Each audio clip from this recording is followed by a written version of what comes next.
কিছু পুরুষ রচিত বিধান সেখানে নারীকে বৈষম্যের শিকার করা হচ্ছে। আমাদের পরিষ্কার কথা, সরকারের নীরবতায় এ ধরনের ঘটনাকে প্রশ্রয় দিচ্ছে।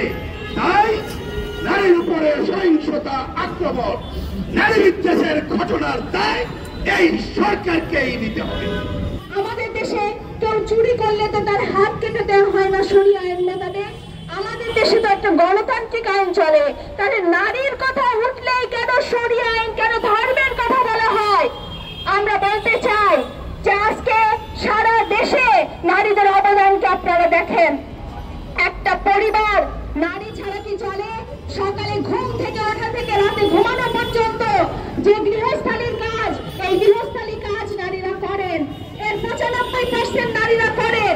এবং গৃহস্থালী কাজের একটি হিসাব সিপিডি তারা হিসাব করে দেখিয়েছে, প্রতিস্থাপন পদ্ধতিতে যারা অন্য কেউ করলে কিরকম অর্থ লাগতো, তাতে দেখা যায় বছরে নারীরা 11 লক্ষ কোটি টাকার সমান কাজ করে, গৃহস্থালীর কাজ করে।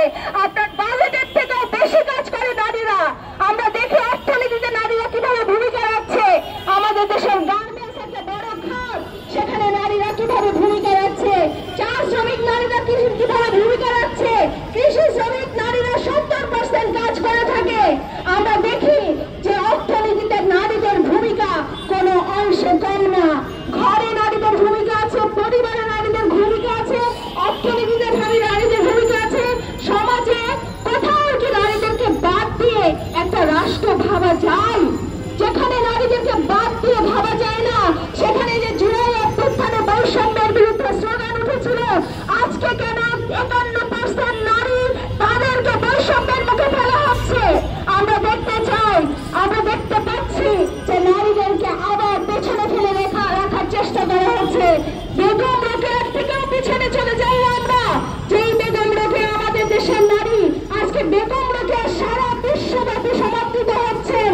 তাকে নিয়ে গবেষণা হচ্ছে যে 100 বছর আগে যিনি সুলতানের স্বপ্ন লিখে দেখিয়েছিলেন যে নারীরা কি করতে পারে, নারীদের শক্তি যদি জাগরণ ঘটে, এই দেশের আমল পরিবর্তন ঘটে যাবে।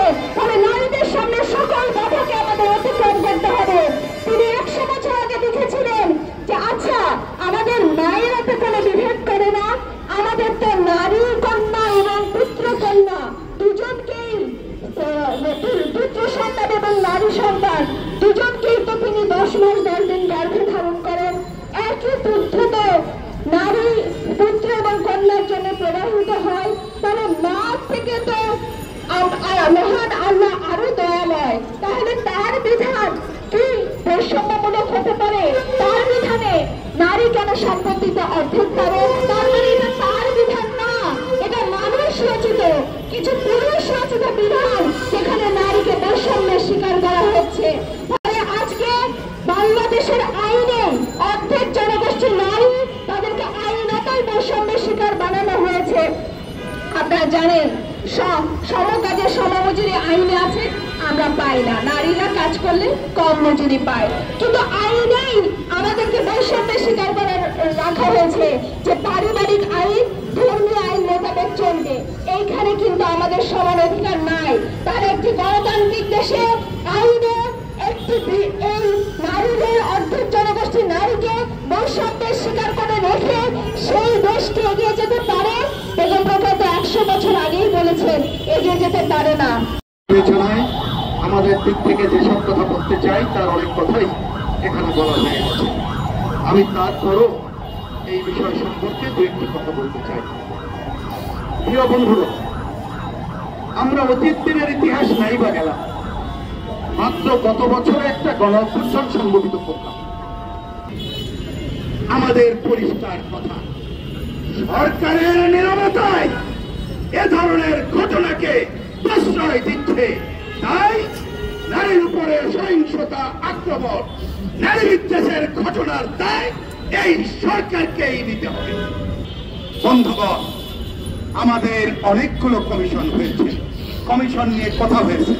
আমি 2-1টা কথা বলতে চাই। আমাদের এই কমিশনগুলোতে শুনে রাখুন, নারী নীতি সংস্কার নিয়ে যে কমিশন হয়েছে, আমাদের তো অনেক দলের প্রতিনিধি সেখানে, তারপরেও তো আমরা আপত্তি করি না। ঠিক আছে, যদি কেউ কিছু ভাবতে চায় ভাবুক না। আমরা দেখেছি 216 পাতার বই, 1/4 সাইজে, বুক সাইজ হিসাব করলে 432 পাতা হবে। কি পরিমাণ বই বোঝেন? তাহলে কত কথা লেখা আছে, তার মধ্যে 2টা কথা নিয়ে ওনারা চিল্লা পাল্লা শুরু করলে। আমি পরিষ্কার করে বলি, যে সংস্কার কমিটি তারা রিপোর্ট দিয়েছেন, রিপোর্ট দেওয়া মানে তো বাস্তবায়ন। এই রিপোর্টের উপরে আলোচনা করবেন কিনা আমরাও জানি, আমাদেরকে এখনো আলোচনায় আমন্ত্রণ জানেনি, সেটা আমি বাদ দিলাম। সরকারের দায়িত্ব হবে, আপনি যখন কিছু কাজে হাত দিয়েছেন, যদি নারী পুরুষের সমানাধিকার প্রতিষ্ঠা করতে কোনো সুযোগ থাকে, নারীর প্রতি বৈষম্য দূর করার জন্য কোনো যদি সুযোগ থাকে, তাহলে অবশ্যই কোন সংস্কার করতে গেলে নারীর অধিকারের স্বীকৃতি দিয়েই সংস্কারের কাজ করবে। যদি কোনো হুমকির কাছে আপনি মাথা নত করেন, তাহলে আমরা বলবো সব সংস্কার প্রস্তাব ইনুস সাহেব আপনার অফিসে রেখে রাখ, আলোচনা করার দরকার নেই। আপনার সুবিধা মতো আলোচনা করবেন, আর সুবিধা মতো গোষ্ঠীর সুবিধা দিয়ে কোন আলোচনা করবেন, বামপন্থীরা ওইটা গ্রহণ করবে না। আমরা জানি এই সংস্কার কমিশনে অনেক ভালো কথা আছে, সবটার সাথে হয়তো আমরা পাবো না, কিন্তু আমি পরিষ্কার করে বলবো, এই সবটা তো বাস্তবায়নের দায়িত্ব এই সরকারের। আগামী নির্বাচিত পার্লামেন্ট তারা যদি ভালো মনে করে তারা করবে, যদি এই কথা বলে নেওয়া ভালো। অনেকের মধ্যে আমরা এই কথাটা বললে, নির্বাচন বললে একটা ভুল বুঝাবুঝি হয়, মনে করে বামপন্থীরা কি মনে করছে একটা নির্বাচন হলে সব ঠিক হয়ে যাবে। আমরা পরিষ্কার করে বলি, আপনি নির্বাচনের মধ্য দিয়ে যদি তেঁতুল গাছ লাগান, তাহলে তো মিষ্টি আম পাবেন না। জনগণকে নির্বাচনের সময় বলবো, আপনারা ভালো শক্তিকে ভোট দেন, ভালো নীতি হবে, খারাপ শক্তিকে ভোট দেবেন, খারাপ নীতি হবে। কিন্তু আমাদের দেশের বাস্তবতায় সংসদীয় গণতন্ত্র রক্ষার জন্য নির্বাচনের কোনো বিকল্প নাই। সুতরাং নির্বাচিত পার্লামেন্টের আগে কেউ যদি কোনো কিছু করার কাজটা করেন, যেটা নিয়ে নতুন সংকট তৈরি হবে, সেটা না করাই ভালো। আমরা নিশ্চয়ই আশা করব সরকারকে সেই দায়িত্বশীল আচরণ করবে। আমরা পরিষ্কার করে বলি, এই যে যারা দিন এই উগ্রপন্থী